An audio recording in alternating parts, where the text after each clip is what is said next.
ஊருக்கு போனாலே வேலையே எங்கள் அம்மா வந்து இந்த மீன் நண்டு இறால் இது எல்லாத்தையும் போய் ஃபஸ்ட்டு ஒரு பை கணக்கில் வாங்கிட்டு வந்துடும். ஏன்னா எங்களுக்கு அதுதான் பிடிக்கும். நாங்கள் வந்து இங்கே நாங்கள் இருக்கிற ஏரியாவில் அந்த மீன் அதிகமாக சாப்பிட்டதே கிடையாதுன்ட்டு எங்கள் அம்மா முதல்ல அதை தான் போய் வாங்கிட்டு வருவோம். அதுக்கப்புறமேல் நாங்கள் என்ன பண்ணோம், நீ சமைச்சிட்ருமா நான் சித்தி வீட்டுக்கு போயிட்டு வரேன்னு ஏற்ற மாதிரி இருக்கிற சித்தி வீட்டுக்கு வந்தோம்.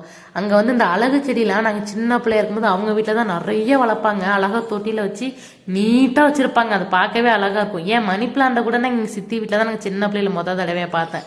அதுக்கப்புறம் இந்த மாட்டுக்கு உள்ள கொட்டை வாசலில் பார்த்தீங்கன்னா ஃப்ரிட்ஜோட கதை வச்சு உட்காரத்துக்கு அப்படின்ட்டு அழகாக பண்ணியிருந்தாங்க. அப்படியே அதை பார்த்துட்டு என்ன பண்ணோம், வீட்டில் ஏற்ற மாதிரியே ஒரு பாலம் போட்டிருந்தாங்க. அந்த வாய்க்காலை கிராஸ் பண்ணி தான் வந்து வீட்டுக்கு போகணுமா அப்படின்ட்டு அந்த பாலம் எப்படி இருக்கக்கூடாதுன்னு பயந்துக்கிட்டே நின்றுட்டு இருந்தோம். ஆனால் நல்லா கீழே பார்த்தீங்கன்னா நல்லா காங்கிரீட் கால்லாம் போட்டு சூப்பராக இருந்துச்சு. இந்த மாதிரி பாலம்லாம் வந்து நாங்கள் சின்ன வயசில் பார்த்துருக்கேன். ஆனால் எங்கள் வீட்டுக்கிட்டலாம் இல்லையா, இதை பார்த்தோன்னே நான் கொஞ்சம் நேரம் அப்படியே நடந்துகிட்டே இருந்தோம். அது அழகாக இருந்துச்சு அப்படின்னு சொல்லிட்டு. ஆனால் வாய்க்காலில் தான் தண்ணியே இல்லை. ஏன்னா நிறைய தண்ணி இருந்துச்சுன்னா ஜாலியாக இருந்திருக்கும்.